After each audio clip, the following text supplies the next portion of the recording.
Good evening, everyone. So, today we will discuss ancient history.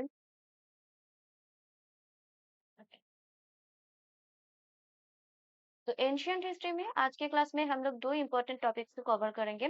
First, important pre historic sites of India and second, word source what it tells us. ठीक है, जो भी sources हम लोगों ने ancient period के pre historic period में cover किया है, तो वो सोर्सेस हम सबको क्या बताते हैं. तो source what it tells us and important pre historic sites of India, दो इम्पोर्टेंट टॉपिक्स हैं प्री हिस्ट्री से रिलेटेड और एंशियंट पीरियड से रिलेटेड. ठीक है, चलिए. तो यहाँ पे ये सारे इम्पोर्टेंट साइट्स हैं जो आप सबके एग्जाम्स के लिए बहुत इम्पोर्टेंट हैं. यहाँ पे सारे साइट्स हैं, उनके लोकेशन है, कौन से पीरियड से बिलोंग करते हैं. Good evening Kartik. कौन से पीरियड से बिलोंग करते हैं, ठीक है, कौन से कल्चर से रिलेटेड है, क्या मेजर एविडेंस है, क्या उनका इम्पोर्टेंस है और यूपीएससी में उसका क्या इम्पोर्टेंस है, वो सारा सब कुछ डिस्कस करेंगे. यहाँ पे काफी सारे साइट्स होंगे. मैं थोड़ा सा इसको स्मॉल करके दिखा रही हूँ. यहाँ पे pre history important sites of India के सारे लिस्ट हैं. ठीक है, यहाँ पे आप लोग देख पा रहे हो. ये जितने मतलब साइट्स है, इससे ज्यादा और साइट्स की जरूरत नहीं है. बस इतना इनफ है, आप लोगों को बस यही अच्छे से याद करना है. क्लियर. चलो, एक और इम्पोर्टेंट बात, जैसे कोई इम्पोर्टेंट साइट है, ठीक है, वो कौन से स्टेट से बिलोंग करता है हम सबको पता है, लेकिन कौन से स्टेट के, वो कौन से डिस्ट्रिक्ट से बिलोंग करते हैं, हमें ये भी देखना पड़ेगा. क्योंकि ज्यादातर टाइम आज के डेट पे बहुत ज्यादा क्वेश्चंस डिस्ट्रिक्ट के ऊपर बेस करके भी पूछे जाते हैं. ठीक है, तो यहाँ पे स्टेट के नाम दिया हुआ है और मैं यहाँ पे डिस्ट्रिक्ट के नाम भी बता दूंगी कि कौन से स्टेट के कौन से डिस्ट्रिक्ट से ये पर्टिकुलर साइट बिलोंग करता है. क्लियर. चलो, तो सबसे पहले हम लोग बात करेंगे भीमबेटका की. ये एक इम्पोर्टेंट प्री हिस्टोरिक साइट है जो कि मध्य प्रदेश में सिचुएटेड है, सबको पता है. लेकिन यहाँ पे डिस्ट्रिक्ट का नाम नहीं दिया हुआ है, तो मैं नीचे मेंशन कर दे रही हूँ कि ये रायसेन डिस्ट्रिक्ट से बिलोंग करता है. कौन से पीरियड और कौन से कल्चर के बारे में बताता है, पैलियोलिथिक टू हिस्टोरिकल पीरियड के बारे में हमें ये बताता है. मतलब इस साइट पे भीमबेटका में हमें पैलियोलिथिक से जितने भी हिस्टोरिक पीरियड हमने देखा है, वो सारे हिस्टोरिकल पीरियड के हमें एविडेंसेस मिले हैं. बहुत सारे रॉक पेंटिंग्स के एविडेंसेस मिले हैं. ठीक है, तो भीमबेटका एक बहुत इंपॉर्टेंट हिस्टोरिक प्लेस है. अब यहाँ से हमें क्या क्या वो इम्पोर्टेंट एविडेंस मिले हैं. रॉक शेल्टर्स मिले हैं, आप सबको पता है प्रिमिटिव पीपल पहले रॉक शेल्टर्स में, केव्स में रहते थे, तो इम्पोर्टेंट रॉक शेल्टर्स मिले हैं. और यही रॉक शेल्टर्स में प्रिमिटिव पीपल ने जो भी पेंटिंग किए हैं, तो वो पेंटिंग भी हमें मिले हैं. तो rock shelters, pre historic paintings, stone tools, ये कुछ इम्पोर्टेंट एविडेंसेस हैं जो भीमबेटका से कलेक्ट किए गए हैं. और यूपीएससी के लिए ये इम्पोर्टेंट एक रॉक आर्ट का साइट भी है, यूनेस्को का वर्ल्ड हेरिटेज साइट भी है. क्लियर है. चलो, नेक्स्ट, अत्तिरम पक्कम. ये साउथ इंडियन नाम है, थोड़ा सा अजीब लगेगा, बट याद करना है. अत्तिरम पक्कम, ये तमिलनाडु स्टेट में सिचुएटेड है. तमिलनाडु के तिरुवल्लुर, तिरुवल्लुर डिस्ट्रिक्ट में सिचुएटेड है. और ये कौन से पीरियड से बिलोंग करता है, लोअर पैलियोलिथिक पीरियड से बिलोंग करता है. यहाँ से हमें कौन से एविडेंसेस मिले हैं. पहला, एचुल एचुलियन स्टोन टूल्स. ठीक है, एचुलियन ये एक पीरियड है, तो एचुलियन स्टोन टूल्स यहाँ से मिले हैं. वेरी अर्ली ह्यूमन ऑक्यूपेशन से रिलेटेड भी एविडेंसेस हमें मिले हैं. ठीक है, और यूपीएससी के लिए क्यों इम्पोर्टेंट है, क्योंकि ये इम्पोर्टेंट है, ये साइट इम्पोर्टेंट है for chronology of Palaeolithic of India. ठीक है, इस साइट को ऑब्जर्व करने के बाद हिस्टोरियंस को पैलियोलिथिक पीरियड के बारे में क्रोनोलॉजी को समझने में आसान रहा है. ठीक है, तो क्रोनोलॉजिकली जो भी एविडेंसेस मिले हैं, उसके लिए अतिरम पक्कम इम्पोर्टेंट है. आप लोगों को ध्यान में रखना है कि मेजर एविडेंसेस क्या मिले हैं, यहाँ से कौन से स्टेट एंड डिस्ट्रिक्ट से ये बिलोंग करते हैं. क्लियर. नेक्स्ट, हंग हंगसी वैली. ठीक है, नंबर 3 पे आता है हंसी वैली। ये बहुत प्रिमिटिव नाम है और ये साउथ इंडियन रीजन में सिचुएटेड है, तो इसीलिए इनका नाम प्रोनाउंस करने में थोड़ा सा डिफिकल्टीज हो सकती है। कर्नाटका में सिचुएटेड है। क्लियर है? अब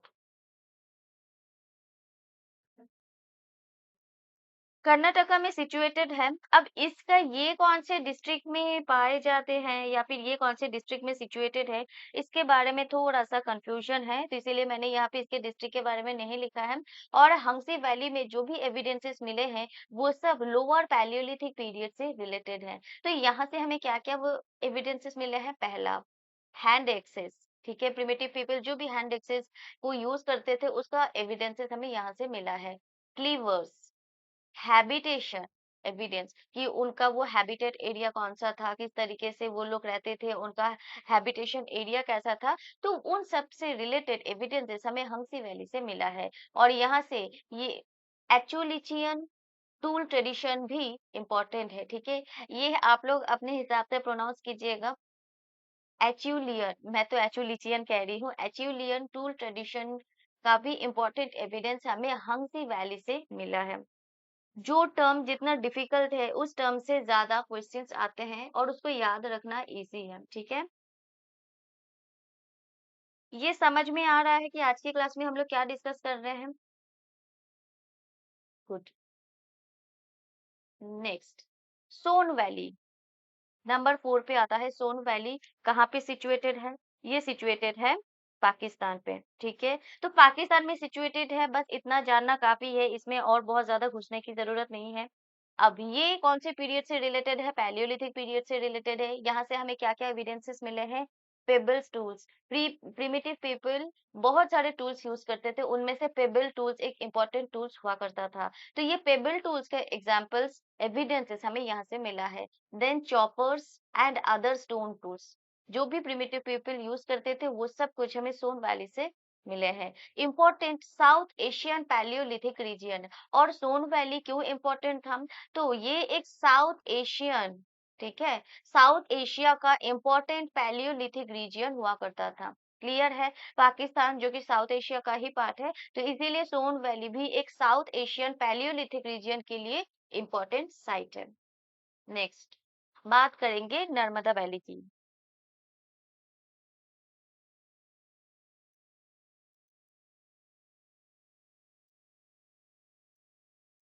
Narmada valley, just a minute.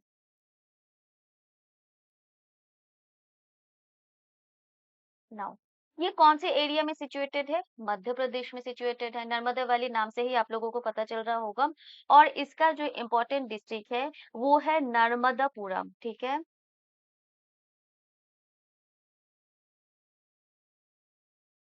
Okay. अब ये भी पैलियोलिथिक पीरियड से बिलोंग करता है। यहाँ पे हमें क्या क्या मिला है? Hominin fossil evidence and stone tools. अब यहाँ पे बात आती है कि ये होमिनिन स्टोन टूल क्या है? किसी को कोई आइडिया है? होमिनिन फॉसिल एविडेंस क्या है? एनीवन?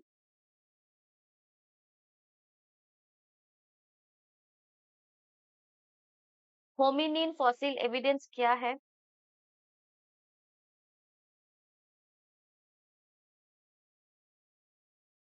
देखो, होमिनिन एक इम्पोर्टेंट स्कल कैप है।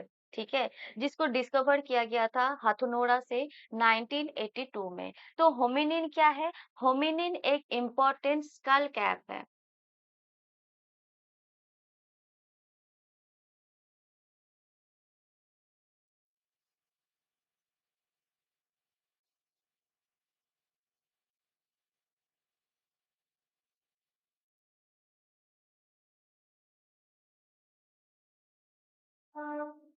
होमिनिन स्कल कैप, ठीक है, जिसको कैलवेरिया भी बोला जाता है। ये टर्म याद रखना, इन टर्म्स से कोई भी क्वेश्चंस आ सकता है। ठीक है, तो होमिनिन स्कल कैप जिसको कैलवेरिया भी बोला जाता है, और इसी स्कल कैप्स का जो फॉसिल हमें मिले हैं वो नर्मदा वैली में मिले हैं। और पहली बार होमिनिन स्कल कैप और कैलवेरिया को डिस्कवर किया गया था हाथनोरा से। ठीक है, हथनोरा से डिस्कवर किया गया था 1982 टू में। क्लियर है? और ये एक बहुत ही इम्पोर्टेंट अर्ली ह्यूमन बीइंग का फॉसिल है। ये स्कल है, स्कल मतलब इंसान का जो खोपड़ी होता है, हिंदी में बोलूं तो इसीलिए होमिनिन स्कल कैप ये एक बहुत ही इम्पोर्टेंट अर्ली ह्यूमन फॉसिल है जिसको इंडियन सब कॉन्टिनेंट से डिस्कवर किया गया था। ये पॉइंट क्लियर हुआ कि होमिनिन फॉसिल एविडेंस क्या है, अभी आप लोगों को समझ आया? हाँ, ह्यूमन रिलेटेड ह्यूमन फॉसिल, बिल्कुल।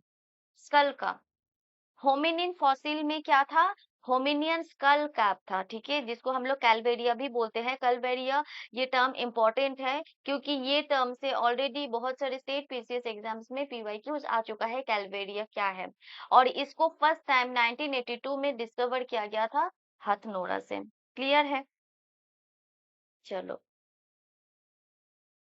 अब ये जो नर्मदा वैली है, ये जगह, ये साइट क्यों इम्पोर्टेंट है? क्योंकि इंडियन सब कॉन्टिनेंट में ह्यूमन इवोल्यूशन से रिलेटेड जो भी हमें इंफॉर्मेशन मिले हैं, जो भी एविडेंसेस मिले हैं, उन एविडेंस के पॉइंट ऑफ व्यू से नर्मदा वैली एक इम्पोर्टेंट साइट माना जाता है, क्योंकि नर्मदा वैली से ह्यूमन इवोल्यूशन से रिलेटेड काफी सारी एविडेंसेस आर्कियोलॉजिस्ट को मिला है। क्लियर?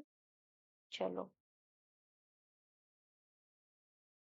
अच्छा, एक और बात, ये जो होमिनिन फॉसिल है, इसको कभी कभार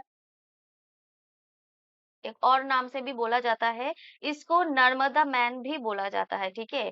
फॉसिल जो होमिनिन स्कल कैप है या फिर होमिनिन फॉसिल है, ठीक है, होमिनिन जो फॉसिल को हम लोग नर्मदा मैन भी बोलते हैं या फिर नर्मदा होमिनिन फॉसिल भी कहते हैं, क्योंकि नर्मदा रीजियन पे रहने वाले ये प्रिमिटिव पीपल हुआ करते थे। क्लियर है? ये पॉइंट समझ आया? ये इम्पोर्टेंट टर्म है, जो भी टर्म मैं यहाँ पे मेंशन कर रही हूँ सबको अच्छे से आप लोगों को याद करना है। देन बात आती है बेलन वैली की। किसी को पता है बेलन वैली क्या है या फिर बेलन वैली कहाँ पे सिचुएटेड है? ये टर्म आई थिंक काफी बार एग्जाम में आ चुका है।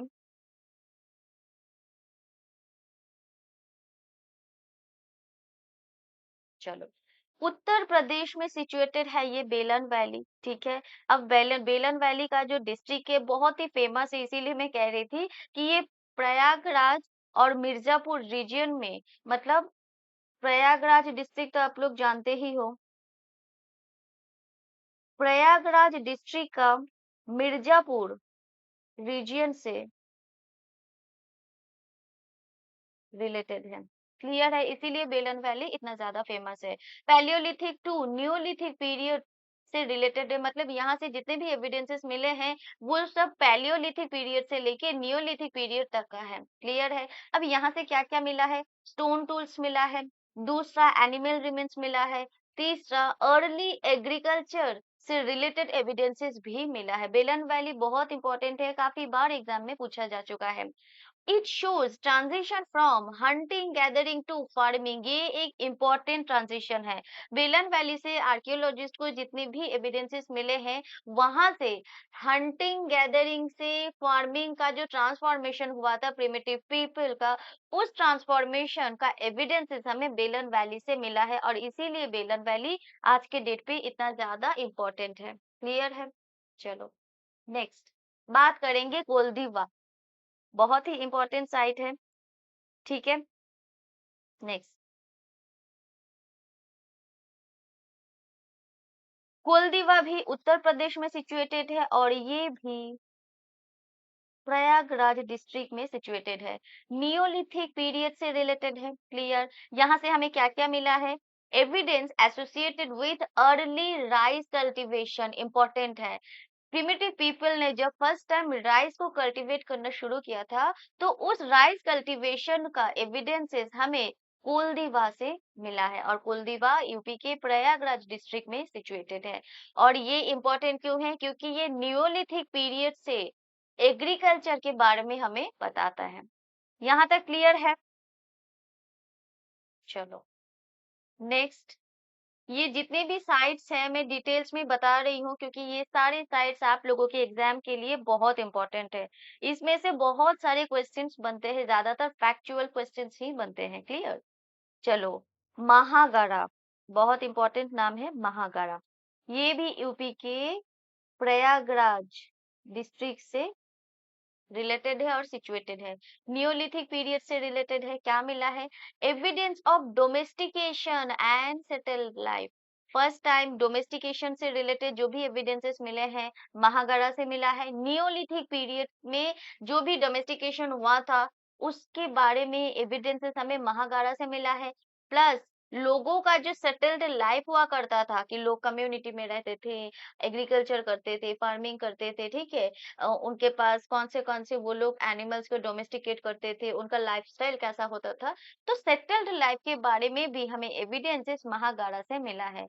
यूपीएससी के लिए क्यों इम्पोर्टेंट है? क्योंकि ये site early farming and pastorals के बारे में, पेस्टोरलिज्म के बारे में हमें बताता है। ठीक ठीक है, मतलब कि प्रिमिटिव पीपल किस तरीके से फार्मिंग करते थे, उनका फार्मिंग का टेक्निक क्या हुआ करता था, कौन से क्रॉप को एज मतलब एग्रीकल्चर में क्रॉप की तरह उसको उगाया जाता था। पेस्टोरलिज्म क्या है, किस तरीके से एनिमल्स को डोमेस्टिकेट किया जाता था। तो ये सारी चीजें इंफॉर्मेशन हमें महागारा से मिलता है, जो कि यूपी के प्रयागराज डिस्ट्रिक्ट में सिचुएटेड है। नेक्स्ट, बुर्जा होम बहुत इंपॉर्टेंट है। बुर्जा होम ये जम्मू कश्मीर में सिचुएटेड है। क्लियर? जम्मू कश्मीर के श्रीनगर में सिचुएटेड है। नियोलिथिक पीरियड से रिलेटेड है। हमें यहाँ पे पिट ड्वेलिंग्स के बारे में इंफॉर्मेशन मिला है। ब्यूरियल्स से रिलेटेड एविडेंसेस मिले हैं। बोन एंड स्टोन टूल से रिलेटेड एविडेंसेस मिले हैं। डिस्टिंक्टिव नियोलिथिक सेटलमेंट के बारे में बताता है कि बुर्जा होम में नियोलिथिक पीरियड में एक डिस्टिंक्टिव सेटलमेंट के बारे में हमें पता चलता है कि नियोलिथिक पीरियड में बुर्जा होम में लोग थोड़ा सा अलग तरीके से रहते थे, क्योंकि ये जो जम्मू कश्मीर है ये normal north India south India से अलग जगह था। यहाँ पे ठंड बहुत ज्यादा होती थी, तो प्रिमिटिव पीपल का जो लाइफस्टाइल था, जो सेटलमेंट था, वो भी बहुत अलग था comparison to other parts of India. तो इसीलिए नियोलिथिक पीरियड से रिलेटेड हमें सेटलमेंट देखने को मिलता है, बट वो सेटलमेंट डिस्टिंक्टिव था। ठीक है, डिस्टिंक्टिव किससे था? डिस्टिंक्टिव था नॉर्थ इंडिया से साउथ इंडियन जो सेटलमेंट हमें देखने को मिला था उनसे।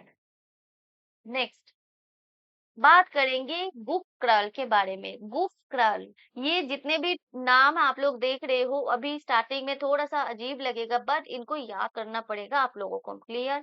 अब ये जम्मू कश्मीर में सिचुएटेड है। कुछ ही टाइम पहले लास्ट ईयर एक घटना घटी थी जम्मू कश्मीर के पुलवामा में, है ना। और उसी पुलवामा में सिचुएटेड है ये गुफ क्रल। तो आई थिंक गुफ क्रल को याद रखने में कोई दिक्कत नहीं होगी। तो जम्मू कश्मीर के पुलवामा में सिचुएटेड ये जो साइट है, और ये साइट नियोलिथिक पीरियड से रिलेटेड है। यहाँ से जो भी एविडेंसेस आर्कियोलॉजिस्ट को मिला है उनसे हमें नियोलिथिक पीरियड के एग्रीकल्चर के बारे में पता चलता है, एनिमल डोमेस्टिकेशन के बारे में पता चलता है, एंड पॉटरी के बारे में पता चलता है कि गफकर में लोग किस तरीके से एग्रीकल्चर करते थे, कौन से क्रॉप्स को एग्रीकल्चर के अंदर प्रोड्यूस किया जाता था, एनिमल डोमेस्टिकेशन किस तरीके से किया जाता था, क्या प्रोसेस था, कौन से एनिमल्स को डोमेस्टिकेट किया जाता था, किस तरीके से किया जाता था, उनका डाइट क्या हुआ करता था, पॉटरी किस तरीके से बनाए जाते थे, किस टाइप के होते थे। ठीक है, तो everything related to agriculture, animal domestication, poultry, ये सब कुछ हमें गुफ क्राल से पता चलता है, जो कि जम्मू कश्मीर के पुलवामा में सिचुएटेड है। और ये कश्मीर नियोलिथिक पीरियड के लिए बहुत इंपॉर्टेंट एक साइट है। क्लियर है? चलो बात करेंगे चिरांद की, जो कि बिहार में सिचुएटेड है। अब बिहार में कौन से डिस्ट्रिक्ट में सिचुएटेड है? सारण में। ठीक है, चिरांग बिहार के सारण में सिचुएटेड है, नियोलिथिक पीरियड से रिलेटेड है। अब यहाँ से हमें कौन से वो एविडेंसेस मिले हैं? First, bone tools. Second, pottery. Third, agricultural remains. Fourth, animal domestication. तो सोचो बिहार के सरन डिस्ट्रिक्ट में सिचुएटेड चिरांग साइट से हमें नियोलिथिक पीरियड के बारे में बहुत सारी इंफॉर्मेशन पता चलता है। और इसी साइट से related bone tools, pottery, agriculture and animal domestication से रिलेटेड एविडेंसेस भी हमें मिले हैं। और ये नियोलिथिक कल्चर से रिलेटेड ईस्टर्न इंडिया में, मतलब जितने भी इंपॉर्टेंट इंफॉर्मेशन थे उन सब के लिए फेमस था। ईस्टर्न इंडिया में नियोलिथिक कल्चर कैसा था, लोग किस तरीके से रहते थे, लोगों का लाइफस्टाइल कैसा था, इन सब के बारे में इंपॉर्टेंट एविडेंसेस हमें चिरांद से मिला है, और इसीलिए चिरांद एक इंपॉर्टेंट साइट बन चुका है। क्लियर। बात करेंगे दाऊ जाली हेडिंग की। दाऊ जाली हेडिंग बहुत ही अनोखा नाम है और ये सिचुएटेड है आसाम में। आसाम में कहा, डीमा हसाओ में। डीमा हसाओ जो कि एक डिस्ट्रिक्ट का नाम है, जो कि एरिया है जहाँ पे दाऊ जाली हेडिंग सिचुएटेड है। ये एक साइट है और ये साइट रिलेटेड है नियोलिथिक पीरियड से। ठीक है, अब यहाँ पे हमें कौन से एविडेंसेस मिले हैं यहाँ से। First, ground stone tools. Ground level पे, मतलब एक तो होता है माउंटेनियस एरिया, यहाँ के जो भी प्रिमिटिव पीपल थे, यहाँ के लोगों के जो स्टोन टूल्स हुआ करते थे वो अलग थे। उसके बाद जो फ्लैट एरियाज या फिर जो प्लेन एरियाज होते हैं, जो ग्राउंड लैंड होते हैं, वहां में जो भी प्रिमिटिव पीपल रहते थे उनका स्टोन टूल्स अलग टाइप के होते थे, राइट, क्योंकि यहाँ का एनिमल्स अलग था, यहाँ का जो चैलेंजेस अलग थे, माउंटेनियस रीजियन का चैलेंजेस, एनिमल्स अलग थे, इसीलिए टूल्स भी अलग थे। तो ग्राउंड स्टोन टूल्स किस तरीके से हुआ करता था, किससे बनता था, ठीक है, क्या मटेरियल हुआ करता था, उससे किस तरीके से यूज करके कौन से एनिमल को शिकार किया जाता था, पॉटरी सिस्टम क्या हुआ करता था, एंड एग्रीकल्चर क्या हुआ करता था, तो ये सारा सब कुछ हमें दाऊ जाली हेडिंग से पता चलता है। और यहाँ से हमें north east Indian Neolithic culture के बारे में भी पता चलता है। North east Indian Neolithic culture के लिए एक इम्पोर्टेंट साइट दाऊ जाली हेडिंग है, जहाँ से हमें प्रिमिटिव हिस्ट्री के बारे में काफी सारे इंपॉर्टेंट इंफॉर्मेशन मिलते हैं। नेक्स्ट बात करेंगे हम लोग मेहरगढ़ की। बहुत इंपॉर्टेंट है, आप सबको पता होगा, आप लोगों ने एनसीईआरटी के बुक में भी मेहरगढ़ के बारे में देखा होगा, right. Mehrgarh, just a minute,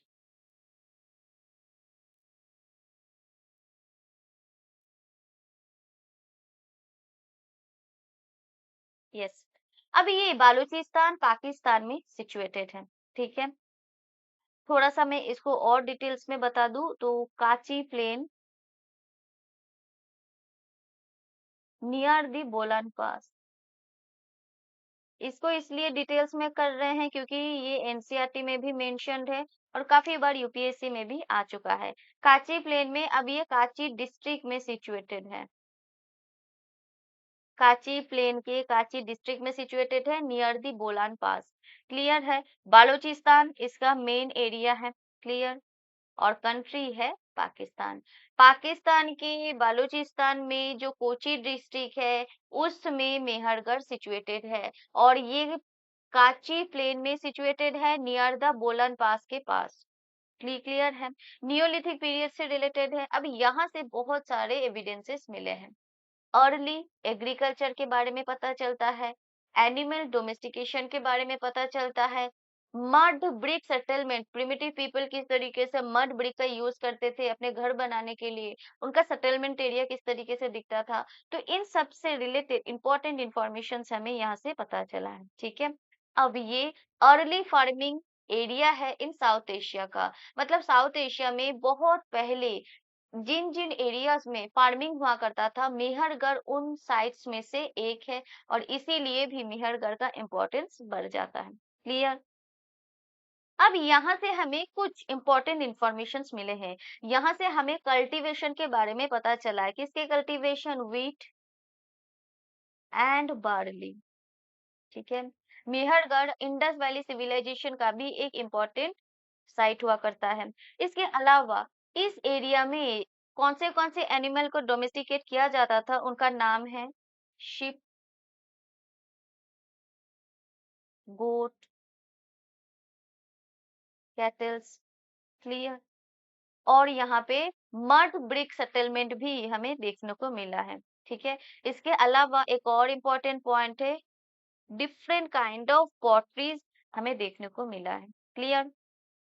इसके अलावा बीड्स, ऑर्नामेंट्स, स्टोन टूल्स भी हमें यहाँ पे बनने के लिए देख, मतलब यहाँ से हमें बीड्स, ऑर्नामेंट, स्टोन टूल्स के भी काफी सारे एविडेंसेस मिले हैं। बीड्स, ऑर्नामेंट्स, ठीक है।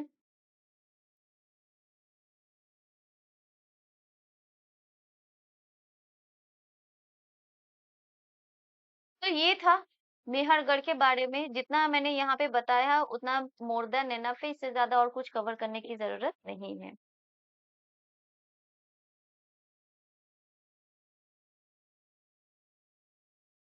बात करेंगे बागौर की। अब ये बागौर क्या है भाई, कौन सी जगह से सिचुएटेड है? बागौर रिलेटेड है मेसोलिथिक पीरियड से, ठीक है। अब ये जो बगौर है ये राजस्थान में सिचुएटेड है, राजस्थान के Bhilwara district, Bhilwara district, clear है। तो भीलवाड़ा डिस्ट्रिक्ट से राजस्थान में एक इम्पोर्टेंट साइट हमें मिले हैं जिसका नाम है बगौर, मेसोलिथिक पीरियड से रिलेटेड है। अब यहाँ से काफी सारे इंपॉर्टेंट एविडेंसेस हिस्टोरियंस को मिले हैं। First, microliths. दूसरा, animal domestication and settlement evidence के बारे में हमें यहाँ से पता चला है। किसी को माइक्रोलिथ के बारे में पता है कि ये माइक्रोलिथ होता क्या है?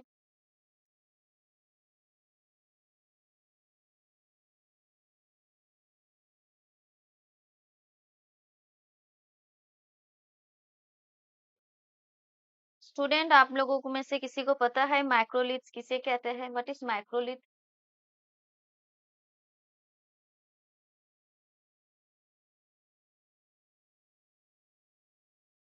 मतलब किसी को नहीं पता, चलो मैं ही बता देती हूँ। माइक्रोलिथ एक्चुअली बहुत ही छोटे छोटे स्मॉल जो स्टोन टूल्स यूज किए जाते थे मेसोलिथिक पीरियड में, उसी को हम लोग माइक्रोलिथ बोलते हैं। स्मॉल स्टोन टूल्स, ठीक है, generally made from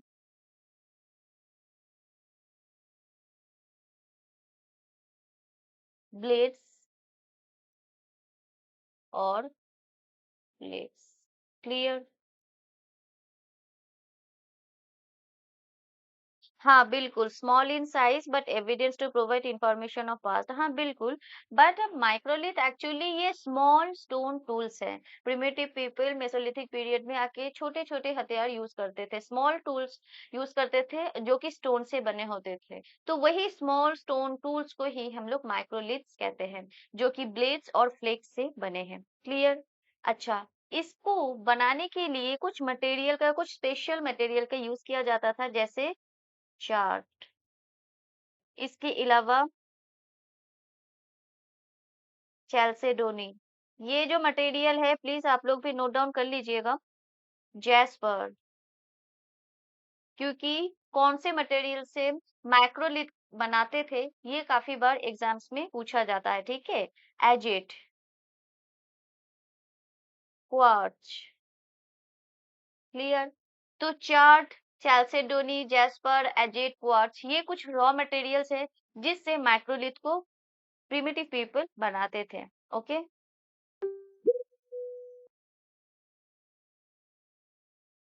अब एक और इम्पोर्टेंट चीज है, क्या माइक्रोलिथ कंप्लीटली स्टोन टूल हुआ करता था? देखो, स्टोन इसमें क्या होता था, माइक्रोलिथ में स्टोन प्लस वुड दोनों का ही यूज किया जाता था। वुडन स्ट्रक्चर में स्टोन से बने टूल्स को अटैच कर दिया जाता था। फॉर एन एग्जाम्पल, ये एक हैमर है,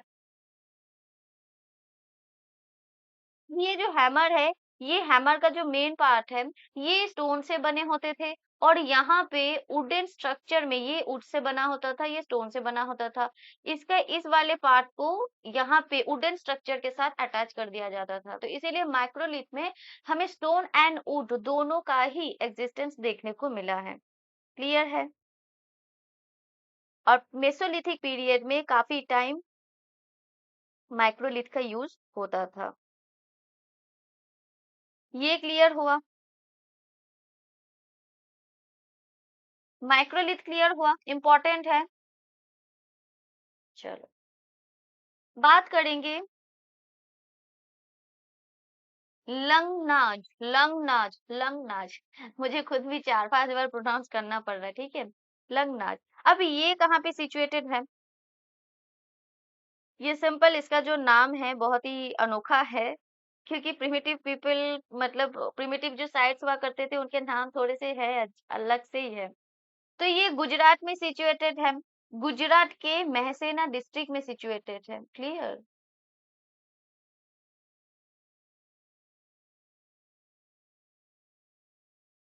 महसेना डिस्ट्रिक्ट में सिचुएटेड है। मेसोलिथिक पीरियड के पीरियड से रिलेटेड है। अब यहाँ से हमें क्या-क्या एविडेंसेस मिले हैं? First, microliths. Second, human burials.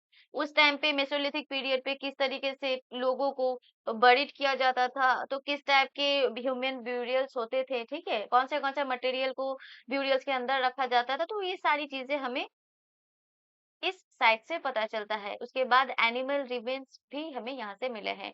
और मेसोलिथिक हंटर गैदरर्स के बारे में इंपॉर्टेंट इंफॉर्मेशन हमें इस साइट से मिले हैं। क्लियर?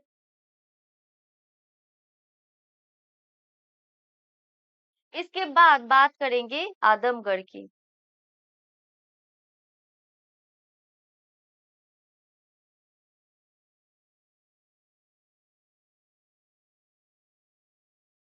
आदमगढ़, इसका नाम सुन के ही आप लोग समझ पा रहे हो कि ये कहाँ से सिचुएटेड है। ये मध्य प्रदेश में सिचुएटेड है। Just a minute. यस, ये मध्य प्रदेश में सिचुएटेड है। अब प्रदेश में ये कौन से एरिया में सिचुएटेड है? नर्मदापुरम में। क्लियर? नर्मदापुरम के मध्य प्रदेश में सिचुएटेड एक साइट है जिसका नाम है आदमगढ़। और ये साइट पैलियोलिथिक से मेसोलिथिक पीरियड से रिलेटेड है। पैलियोलिथिक से मेसोलिथिक पीरियड के बारे में इंपॉर्टेंट एविडेंस प्रोवाइड करने वाला साइट का नाम है आदमगढ़। बहुत ही नाम अजूबा है। अब यहाँ से स्टोन टूल्स, रॉक पेंटिंग्स के बारे में हमें पता चलता है और इसी से रिलेटेड एविडेंसेस भी मिले हैं। प्री हिस्टोरिक टेक्नोलॉजी और आर्ट के बारे में हमें यहाँ से पता चलता है कि प्री हिस्टोरिक टेक्नोलॉजी किस तरीके से होता था, ठीक है? प्री हिस्टोरिक टेक्नोलॉजी का यूज प्रिमिटिव पीपल कैसे करते थे, प्री हिस्टोरिक आर्ट क्या था, तो यहाँ से इंपॉर्टेंट एविडेंसेस हमें इस जगह से मिला है। बात करेंगे कुरनूल केव्स की। तो ये आंध्र प्रदेश के कुरनूल एरिया में सिचुएटेड है, कुर्नूल डिस्ट्रिक्ट में सिचुएटेड है। पैलियोलिथिक पीरियड्स के बारे में बताता है और पैलियोलिथिक पीरियड के stone tools, animal remains and habitation के बारे में हमें इंपॉर्टेंट एविडेंस प्रोवाइड करता है। अब ये साइट किस लिए इम्पोर्टेंट है? ये साइट इम्पोर्टेंट है पैलियोलिथिक पीरियड के आर्कियोलॉजिकल एविडेंसेस के लिए। पैलियोलिथिक पीरियड में जितने भी इस एरिया में एक्टिविटीज हुआ था, प्रिमिटिव एक्टिविटीज हुआ था, उन सब से रिलेटेड इंपॉर्टेंट आर्कियोलॉजिकल एविडेंसेस हमें यहाँ से मिलता है। क्लियर? उसके बाद पिकलिहाल एक बहुत ही इंपॉर्टेंट साइट है जिस कर्नाटका में सिचुएटेड है। कर्नाटका के रायचूर डिस्ट्रिक्ट में सिचुएटेड है, न्यूलिथिक पीरियड से रिलेटेड है। यहाँ से हमें एविडेंस ऑफ पेस्टोरलिज्म के बारे में पता चलता है एंड कैटल कीपिंग, कि किस तरीके से कैटल को रखा जाता था, ठीक है? कैटल कीपिंग के बारे में, पेस्टोरलिज्म के बारे में इंपॉर्टेंट एविडेंसेस हमें पिकलिहाल से मिला है। और पिकलिहाल का इंफॉर्मेशन एनसीईआरटी में भी है, तो इसीलिए ये आप लोगों को अच्छे से ध्यान में रखना होगा। और पिकलिहाल एक नियोलिथिक पेस्टोरल इकोनॉमी को बताने वाला इंपॉर्टेंट प्री हिस्टोरिक साइट है। क्लियर है?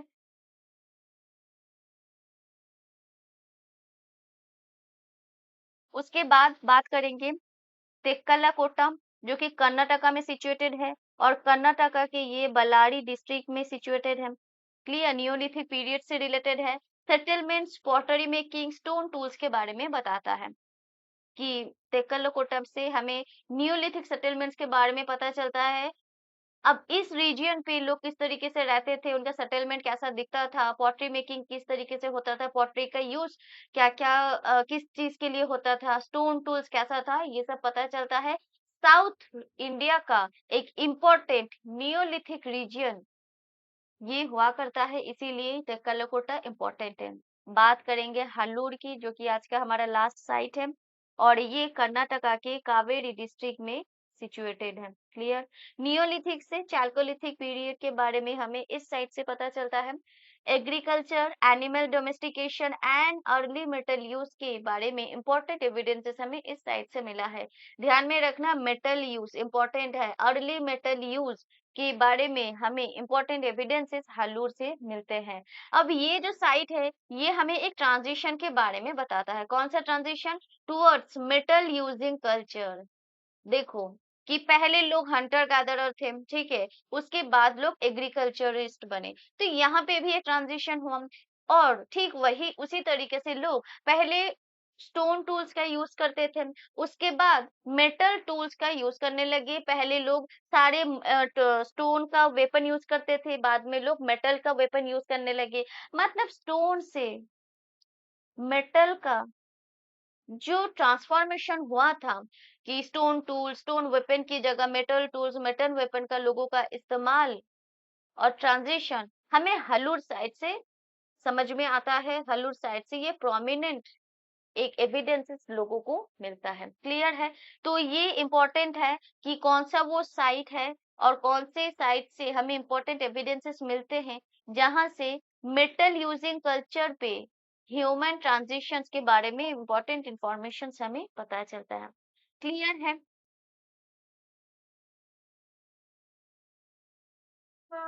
तो दैट्स ऑल फॉर टुडे।